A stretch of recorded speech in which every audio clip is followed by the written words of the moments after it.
Hey there, welcome to Unwrapping Wine. I'm one of your hosts, Randall Voss. And I'm Anne Swink. Okay, so Anne, this is no guest episode, just the two of us. Yeah, I'm not trying to quote the Will Smith song, but just you and me talking about our background, how I got into this grape and wine thing, and Anne and I met up again at Anne and I live maybe 3 hours away, something like that. From each Um, other. from each other, yeah, yeah, yeah. We met up at the Illinois, I always get their name wrong, Illinois Grape and Vintners Association. Is that how it is? Illinois Grape Growers and Vintners. Yep. Okay. Association. Yeah. IGGVA. IGGVA. So that was in Springfield. And I don't know about Anna gave one talk, I gave two. So I don't know who was the better speaker out of this, but Well, the any question is, how many did you have at your talks? this is true. My first one, not that many. So yeah, but It's it's all okay. It good. was a smaller room. It couldn't hold that many people. Quality versus quantity. Yeah. So I guess I want to kind of talk about maybe what we gain from going to these conferences. I know it costs money for people to go. And then maybe if you picked up any nuggets from this, what's your thoughts on going to these grape and wine conferences? Oh my gosh. Well, first of all, I had a great time. I don't know about you. I think we maybe had a good time. Yeah. We had a Chicago handshake Ah! at some point. If you know, you know. And if you don't know, it's a it's a shot of Malort.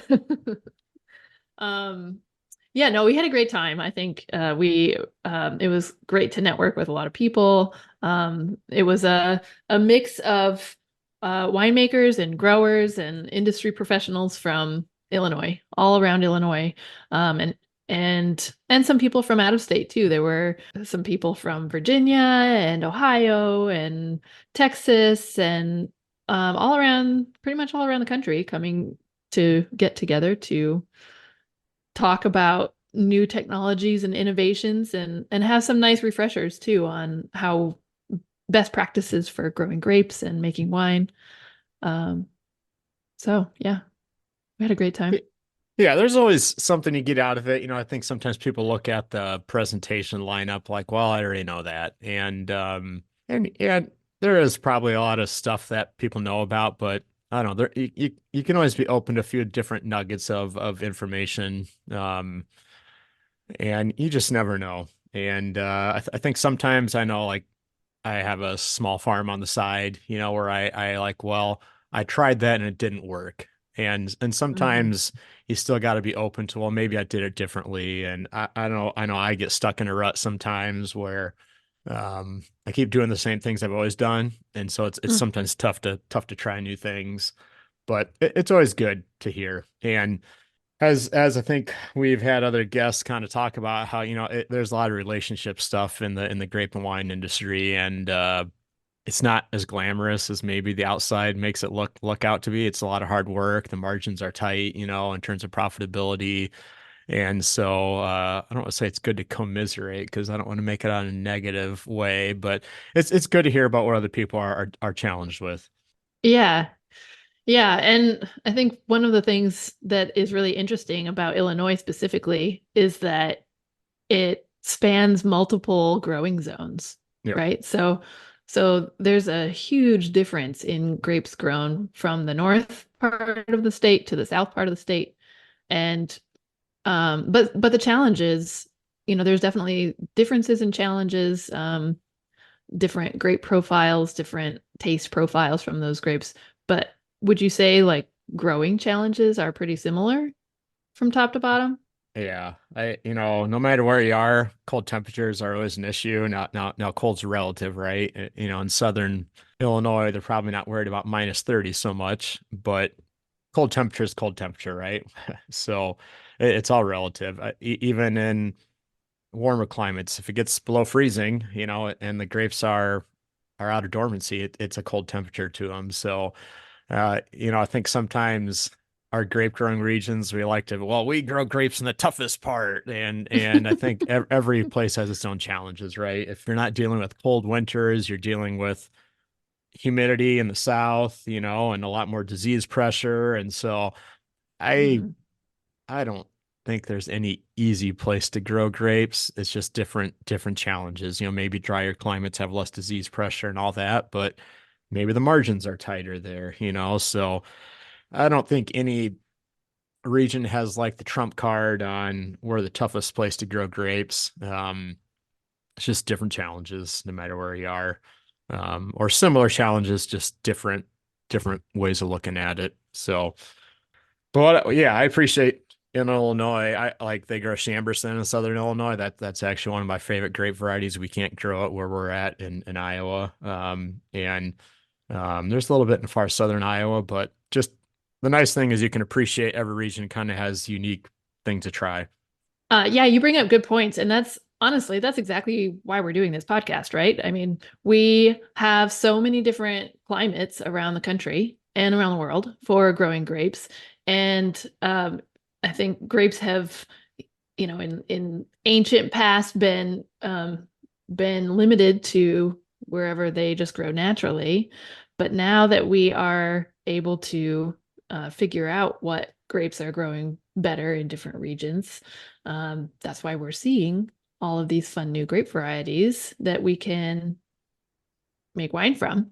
So yeah, I think that I mean that's what's so cool about the wine industry right now. It's taking leaps and bounds and moving in different directions with all of these fun new varieties that we're starting to see.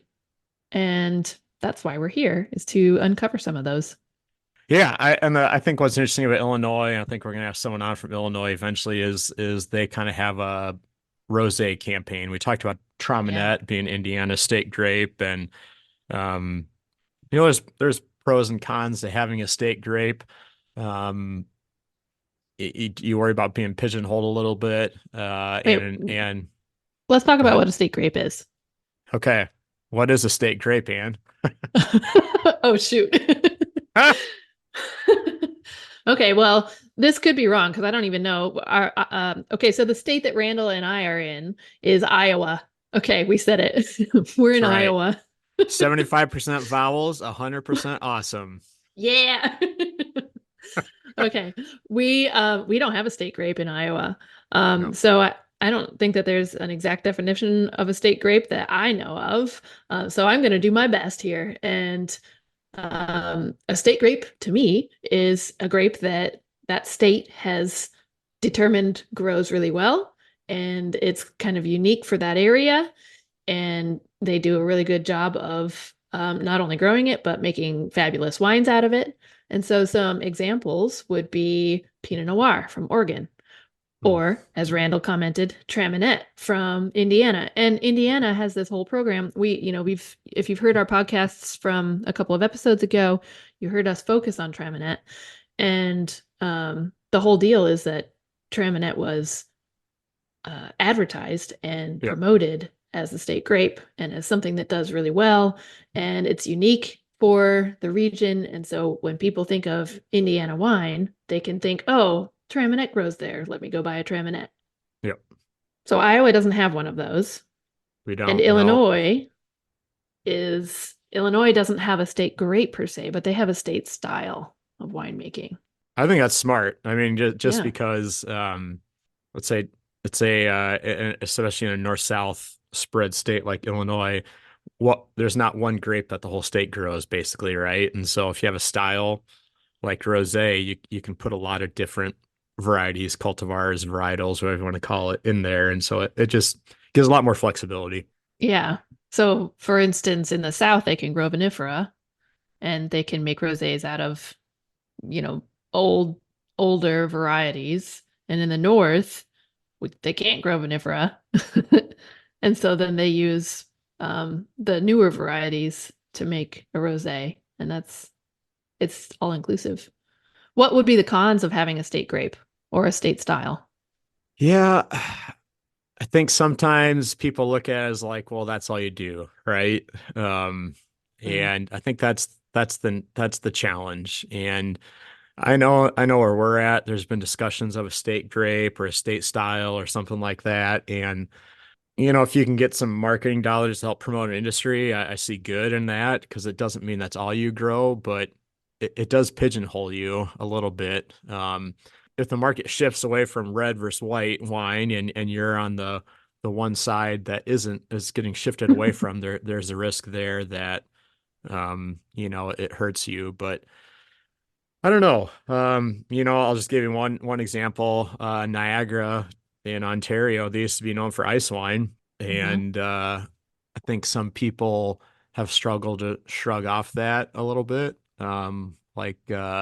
Number one is it's you gotta have the exact right weather to do it, and so are they stereotyped just into ice wine now? And in fact, they can grow lots of things, and the market for ice wine is a bit limited. You can only drink so much of that. So Wow. and it's expensive. Ah. So I think that's maybe where in hindsight maybe that has limited, some notoriety for other good things. Hmm. And then there's always the issue of climate change. And, something that grew really well maybe 20 years ago is struggling either because it's too hot now and it's, maybe it's becoming, it makes the wine unbalanced, or maybe now we're with climate change, we're having temperature swings and especially in the spring, I think that's the problem that Indiana saw Yeah. was polar vortexes completely ruining Traminette in the northern part of the state. And so Yeah. now that's tough. Um, if you can't grow your state grape, what do you do? It's a problem. Yeah. Yeah. That's a big challenge when you raise your flag, so to speak, on one grape variety, and we find out maybe there's others that are more adapted, or shifting weather patterns make the one you've planted your flag in, so to speak, a challenge. Then what do you do? Do you abandon it? Do you just go for it? I think that's the challenge of having a state grape is who knows what the future brings. Right. Yeah, I think Missouri and Norton, that they've done very well with that. Hmm. But again, they grow other things too. So who knows? But So don't put all your eggs in one basket. so when I was at a conference and they asked what's the number one wine grape in New York? And a lot of people probably said Riesling because New York is kind of known for Riesling a little bit, not 100%. And he said it's Concord. The number one wine grape in New York is Concord, you know. And Sure. while the notoriety is for something, it doesn't mean that we don't grow a lot of other things. And so being known for something and selling, you can still sell lots of other things. And so I think that's a kind of interesting take on that type of thing Yeah. is yeah, something for notoriety, but it doesn't mean that's all you do. Yeah. That is interesting. I've never considered that because I would have said Riesling too. Yeah. Because that's what's been promoted. That's Yeah. what they are, and at least in the past. Yep. And maybe it's changing even a little bit from Riesling too. I've had some really great um Blaufränkisch from New York, and Okay. I think that's my favorite. I would love to have Blaufränkisch for every single meal. No. And maybe Lemberger sometimes or something. Okay. Just kidding. Yeah, they have some less well-known vinifera there Yeah. too that does well. Yeah.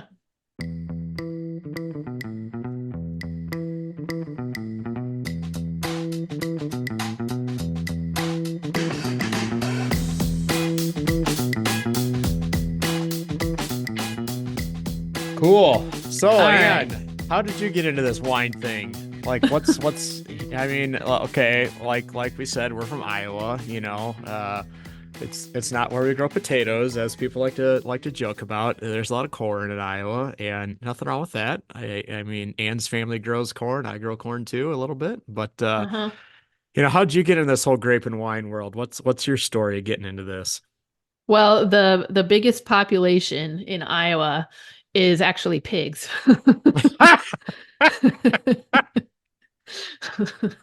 Okay, I So mean, so we're yeah. gonna we're gonna talk about corn and soybeans for sure, but Iowa grows a lot of pigs. We have a lot of pigs here. I think I the don't term would even be know. raises pigs, not grows pigs. Yeah, that's true. I mean, yeah, am I raised or am I grown? I don't know. Whatever. You're right. We raise a lot of pigs. Yeah. Um, and my family was no exception to that. My dad raised pigs. As soon as he got out of college, he started a pig operation, a hog operation. Um, but it was tough, I think raising hogs in the 80s was pretty tough. Eef. Do you know anything about that? Do you remember anything about that, Randall? Were you Yeah. Yeah. caring Yeah. about livestock in the 80s? Yeah. I grew up working on dairies, hog farms, cattle farms, chicken farms. My family raises sheep. So yeah, where I grew up, there's a lot of livestock. But yeah, the 80s was tough for Iowa. There's the farm crisis, the high Mhm. interest rates, the land values.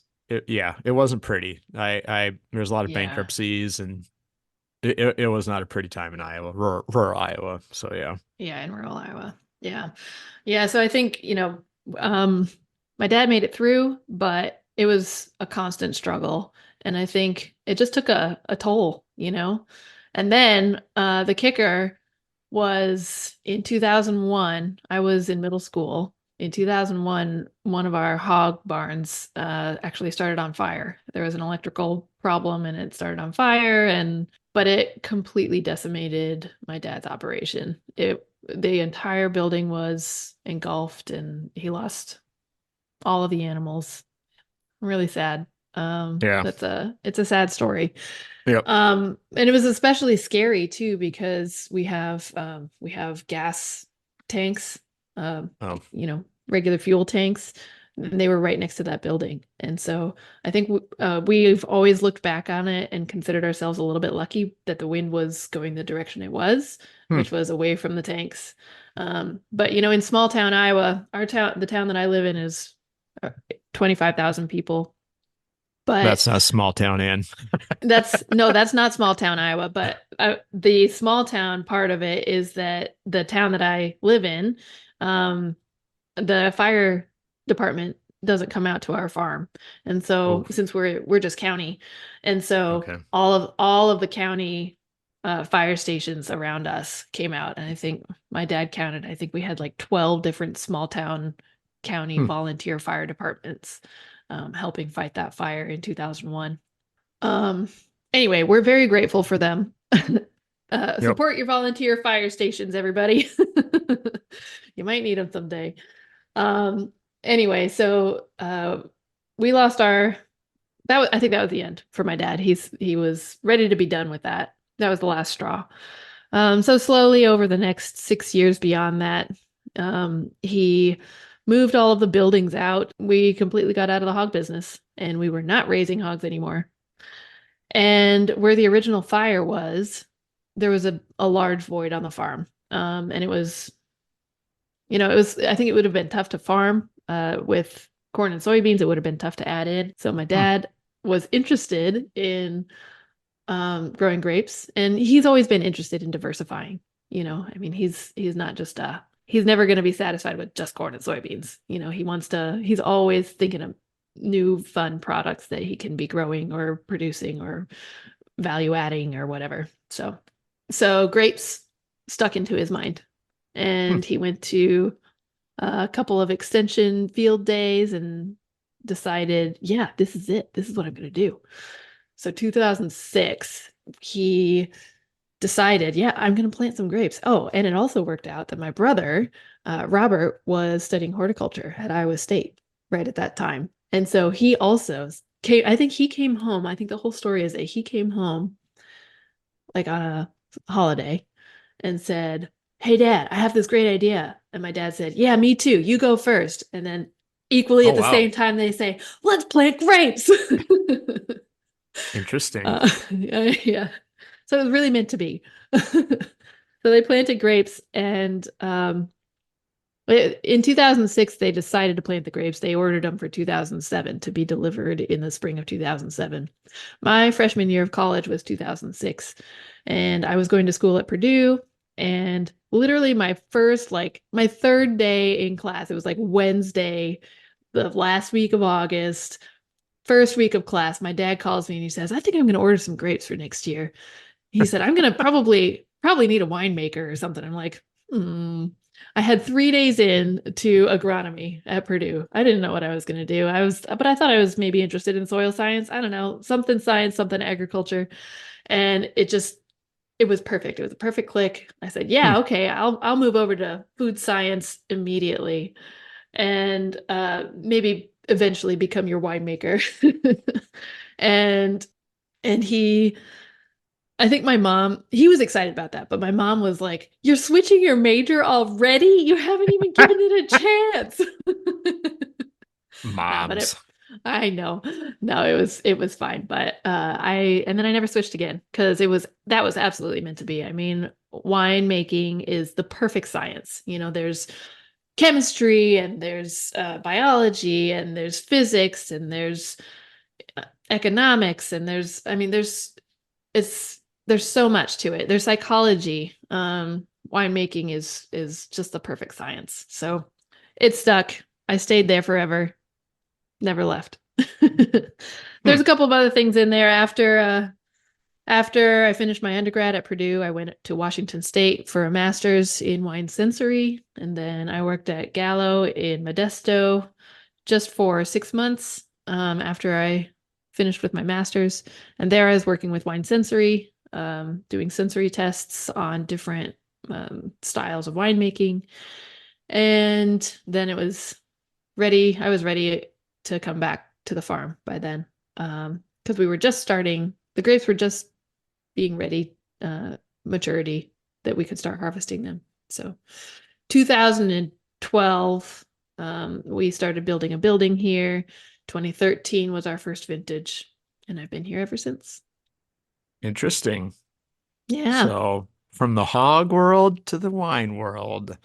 And I don't know if a lot of people would agree with this if they've been in hogs before, but my dad always had a comment that winemaking is not that different from raising hogs because either way, you still got to slop a lot of slop.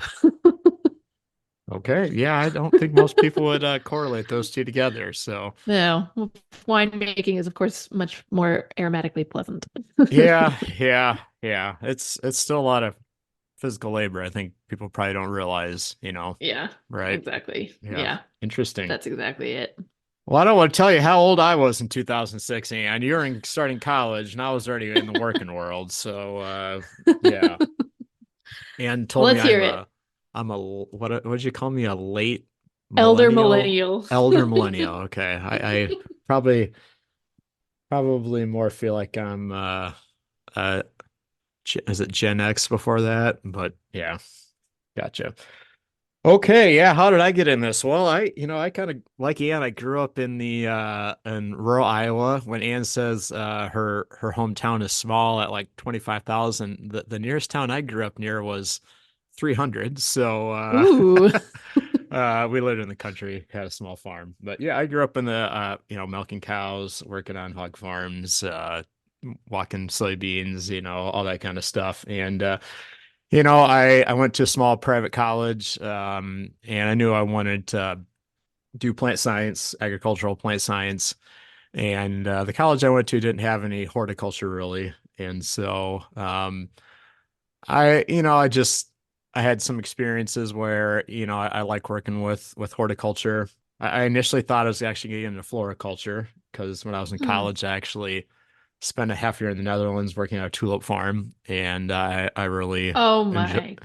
Yeah, I know. I'm a Dutch Ugh. guy too, so it's pretty stereotypical. So perfect. But which I loved it because I love the culture there, the people, the language, all that. And so when I got done with that, I thought, well, I should probably go to grad school. I had no plan. I was never a person that had like career goals or anything like that. I just kind of rolled with it, maybe much to my parents' annoyance. But so I looked at grad schools, a bunch of different ones, and ended up going to Michigan State, and they had a project working with juice grapes. And so I work with nitrogen fertilization with Concord and Niagara. And so I primarily worked the juice grapes there, but throughout that whole process, I got kind of exposed. I worked with wine grapes too. My project wasn't directly with wine grapes, but I worked in the vineyards, worked with people that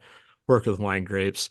I knew nothing about wine, and people probably say I still know nothing about wine, but No. I distinctly remember this is when multicolored Asian ladybird beetle was just kind of moving in, and we had some we were doing sensory analysis on some wines that had multicolored Asian ladybird taint in them. And I was sniffing these. I couldn't tell anything. Like, I'm sure they looked at me like, who is this guy? Because I literally I could not. I didn't know anything about sensory science. I grew up in a family where, you eat, right? Food isn't celebrated, you just kind of eat. And so it's not like around the table we were debating the terroir of where our milk came from or something like that. We just were very blue collar in a good way about how we approach things. And so I ended up moving back to Iowa after grad school, kind of shacked up with a buddy of mine, and I actually did end up working in the greenhouse industry for a few years as I worked in a wholesale greenhouse. And then I started helping people on the side with vineyards since things were kind of starting back then in Iowa. And so I'd do some pruning and so forth on the side. And then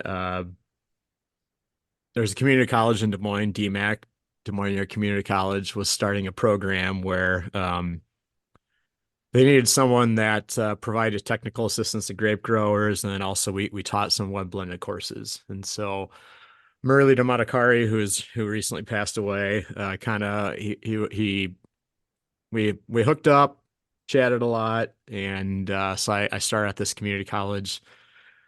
And so I did that for 3 years, where I worked with grape growers. I taught some web blended classes, and then we started a wine competition.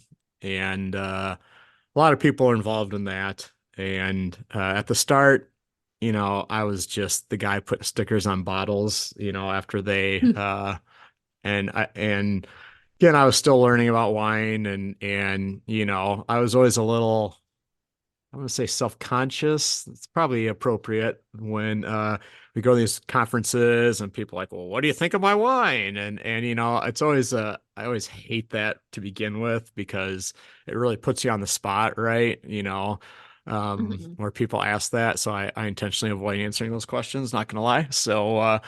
Um, So don't and ask Randall. yeah, well, do you want me to be honest, or do you want me to Right. shower you with praise? I don't know. Yeah, Uh, that's fair. it's just tough. And so I ended up, I was able to take some bottles after the competition was over with, because there'd typically be some extra bottles. And that's where I really probably started to learn a lot about wine, where, you know, I could have three different Chambersons or Traumanettes or Vignoles or whatever from three Hmm. different places, and taste them side by side. And I'd actually have my wife, I would practice this back in the day to learn.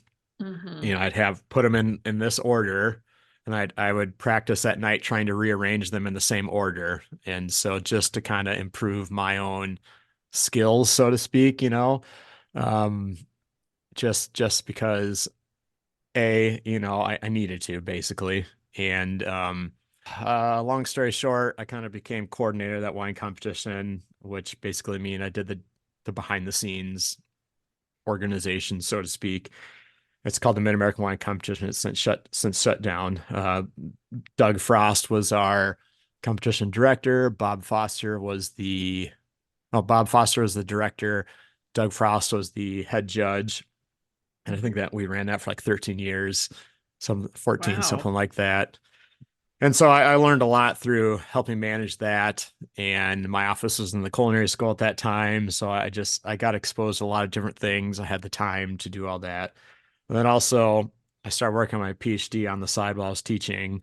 and I took a lot of sensory food science courses that focus on like Hmm. sensory and that kind of stuff. So, am I a winemaker? No, I am not a winemaker. I never intend to be a winemaker. That is the world of Anne. And I Have you really ever have you made like a 5-gallon batch even? no. Well, Literally no. yeah, Okay. All like right. yeah, when I was underaged and not supposed to kind of Oh thing. my I gosh, did I love try it. that once. Sorry, mom, if you're listening. But I I think there's this perception that grape growing and winemaking are the same thing, and they're Mhm. completely different.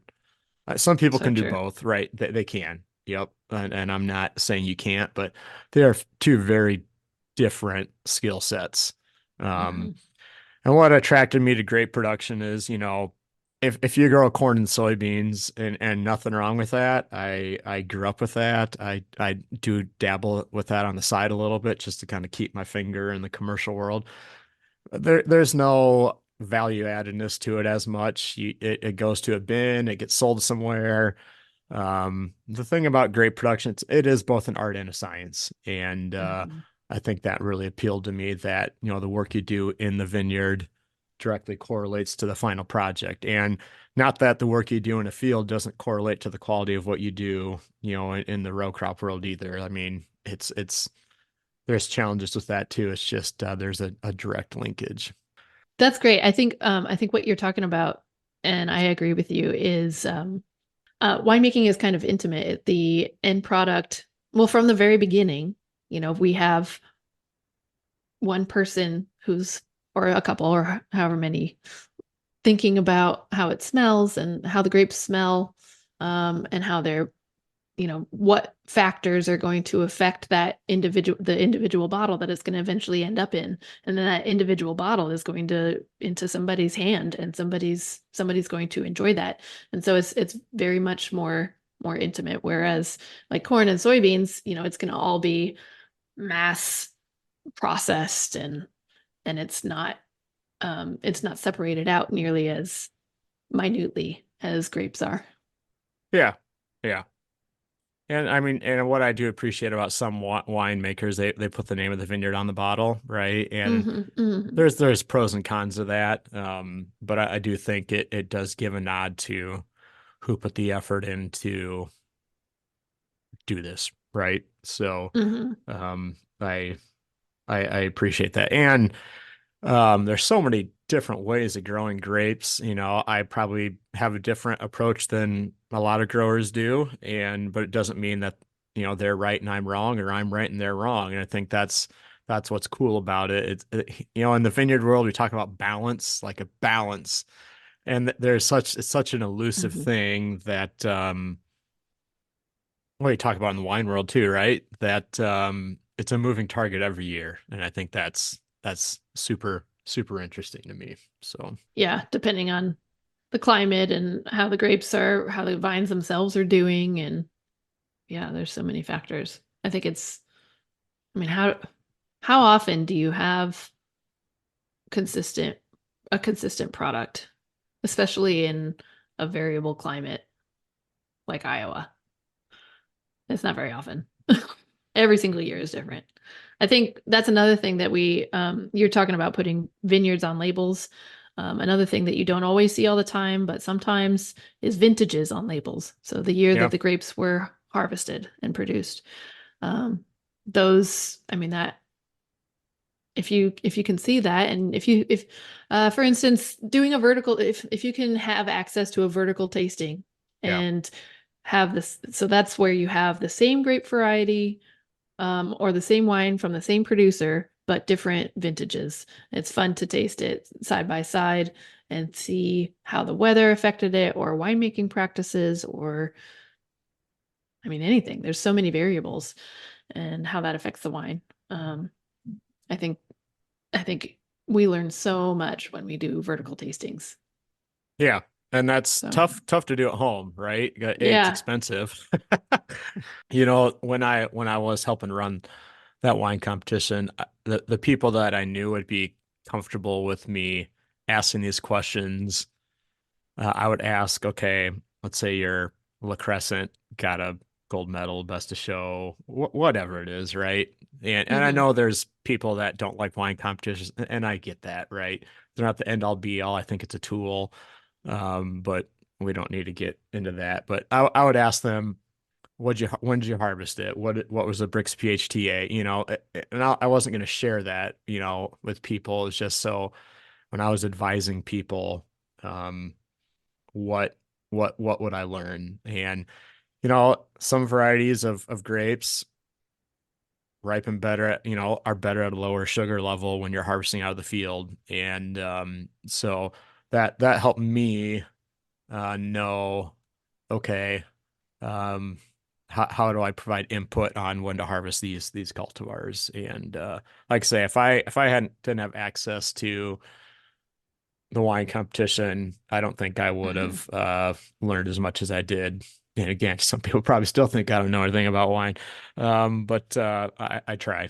So yeah, I agree with you. Wine competitions are the, I mean, it's like going through a sommelier training course, but without going through the training course. It's a whole bunch of wines all at yeah. once in short succession, and you kind of learn what grapes taste like and what different grape varieties taste like and What faults there what are, faults.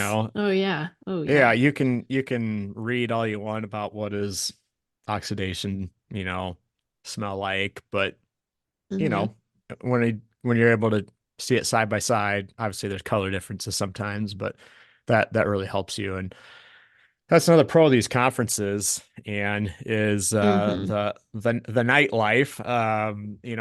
These winemakers bring all these different bottles.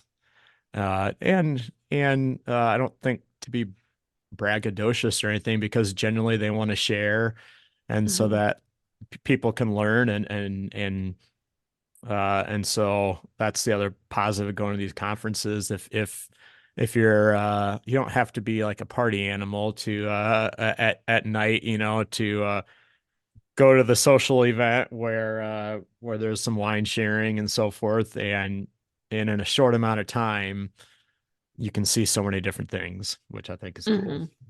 Hmm. Hmm. Something else we haven't talked about was at the conference, there was an awards dinner. Yeah. And this was a really cool awards dinner because the Illinois competition from last year, all of the wines that won the competition last year, so best red, best white, best fruit, best specialty, best sparkling. I think I'm missing a category.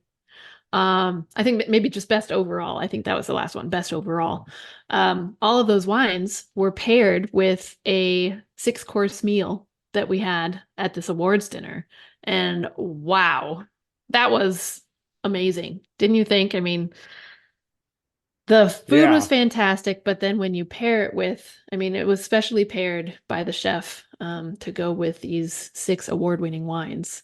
And they did a fabulous job. Um, Yeah, and the winemaker got to kind of get up there and talk about a little bit about, you know, their process of it. Some get more detailed than others, but it's a cool way for people to share, right? And A, be rewarded for their work, and B, be able to share that with their peers who know how much work went in it. So yeah, those of you if you're on the fence at going to industry conferences, I do know that there's costs involved and everyone's time is limited, but I do think there's a lot of positives with that interaction that is hard to quantify, and you learn a lot, and it may not always just be in the presentations that are given, though.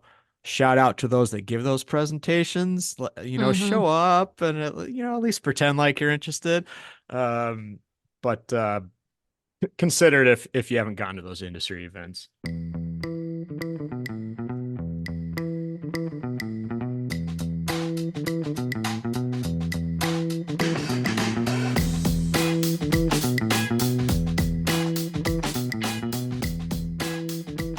Cool. Mm. All right. Well,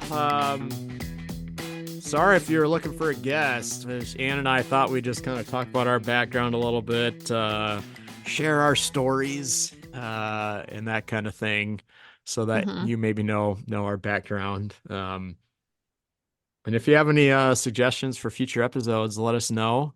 Hit us up on the old social media or what have you. I think we got a website now, unwrappingwine.com, I think, right? Something like that. Yes, our website is live. Yeah, so yeah, we appreciate any feedback, any help with spreading the word about this, unless you think it sucks. But which hey, you're entitled to an opinion, so yeah. I had a review from a friend actually last week. Maybe I shared it with you. He said, I listened to your podcast. I'm not in the wine industry at all, but it did make me want to drink wine. Boom. Yeah. Sold. Yep. Motivation to keep going. And it's Anne that carries the podcast. It's Oh all my about gosh. Anne.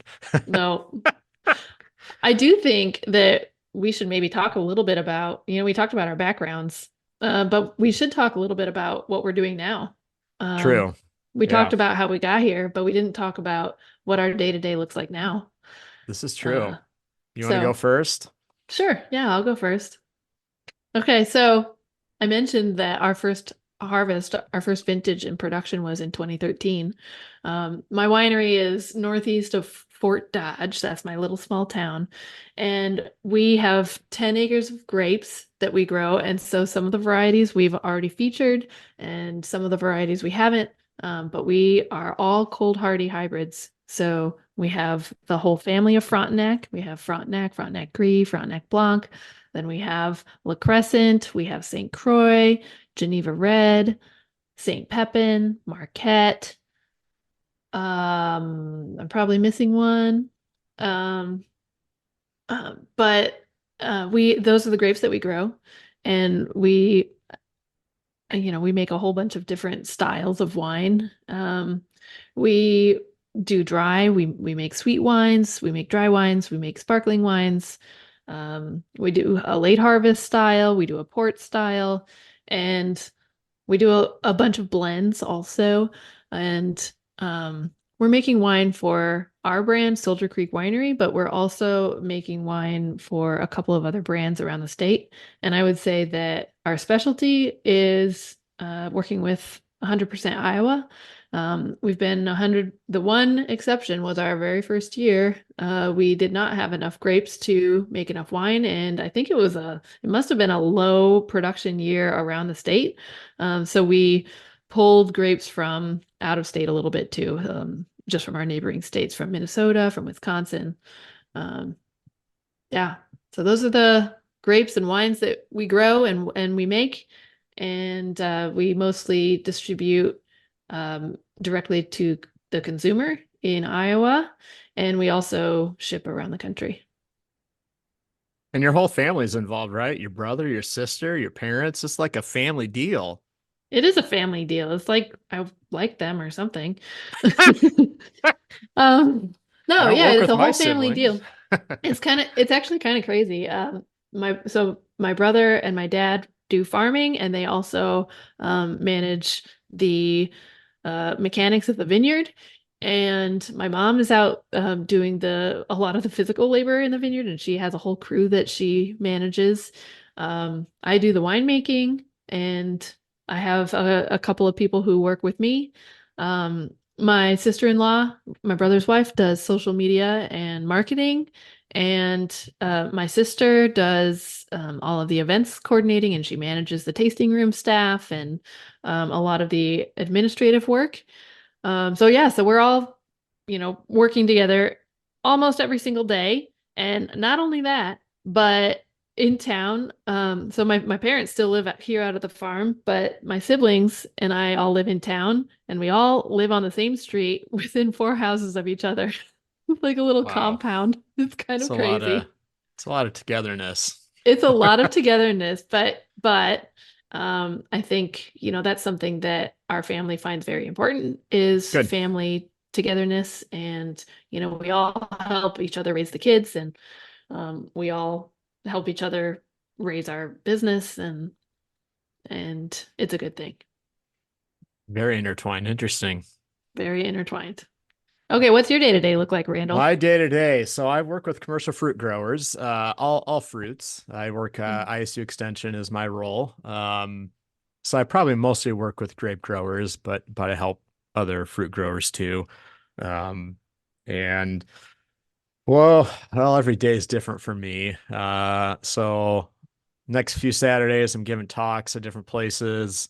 I got some research plots that I got to get pruned, which I need to get moving on since we're having some bud swell issues. So, yeah, I do some hands-on research plots to kind of help with grow information. I pesticide information, pruning information, Hmm. updates. I send out a newsletter every so often about grape production stuff in the Midwest. Um, so yeah, basically people call me, ask questions, or I try and answer questions by having little projects. So like at the Illinois conference, one of the things that we did was La Crescent is a grape variety that's grown a lot in the upper Midwest. And so in conjunction with the Midwest Grape and Wine Industry Institute, we had some plots where we had three different levels of canopy management. So shaded fruit, partially shaded fruit, and full sun fruit, basically, that we picked at three different times. And so that gave people 9 wines that they could do the sensory on to decide, okay, do I need to have leaf pulling and all that done on these grapes, or is just combing good enough, or do I even need to do canopy management? And then the three different timing of harvest is it's tough for a commercial vineyard or winery to harvest at three different times, right? It's just not practical, Hmm. unless like rain forces you to wait. And so Hmm. it, harvest is such a subjective thing so many times that little things that we try and do to help people be able to see if you did harvest at different times, how would that impact the wine? So Hmm. some of those little projects is kind of, I think, how I help a lot in addition to answering questions. So if you're on the whole social media thing, I'm Iowa Fruit Guy on Instagram. Very creative name, I know. Um, if you curious if I post stuff every now and then, and I'm no social media genius by any stretch of the imagination. But yeah, and I on the side, I have a small farm with my wife and children. Just give us a side project, so that give my kids work, right? Give my kids jobs. So We always need constant projects, don't we? right, yeah, I probably have more than my share, which is fine. But I think I need to cut back a little bit, but that's fine. So. But you have hands-on learning too, right? Like you do hands-on field days and Yep. Yep. So we got one in late March. We got some growers, labor is a huge issue in the vineyard world. So we're doing, I got working with a grower that's doing some mechanical pruning that we're comparing to hand pruning. So we're going to Mhm. show his machine, and we did some comparisons there. Because labor is the issue, right? In fruit Mhm. production. I mean, harvesting grapes by hand sucks. Let's just be honest. It does. It Especially gets with our trellis system. Yeah, if you're high wire, Hmm. so, mechanical harvesting is, I know there's some arguments about fruit quality and all that, and we can get into that debate at a different time. But Yeah. after that, pruning is the most labor intensive thing. And so that's the kind of the next thing that I guess I'm trying to help people with. There's a lot of mechanical pruning in VSP, vinifera vineyards or in juice grapes, but not a lot on the cold hardy high wire train varieties. So that's where I'm Hmm. helping out a little bit. So, That's awesome. I'm looking forward to seeing results on that. We're in the middle of pruning right now, and yeah, I mean, especially with bud swell, we're not quite there yet. I think we're not even seeing weeping yet or anything. The vines are still pretty dormant, luckily. But we're only a quarter done with our pruning. oof, So we got to yeah, get going. And get on. we have 6 people working out there every day, and it's a slow process. The problem is Yeah, in the upper Midwest, if it's not 30 degrees, Usually it's less than 30 degrees and windy, so it feels like 0 or less. Yeah. So it's pretty tough. All right. Well, thanks everyone. And hopefully you aren't scared off by knowing a little bit more about Anne and I. Yeah. And yeah, we'll probably do this from time to time about what's going on in our world in addition to bringing That on our sounds guests. great. So Thank you for joining cool. us. Go enjoy a fun bottle of wine. We had a lot of Chambersin last week, so maybe go and enjoy a Chambersin. There we are. There you go. All Cheers. right. Later.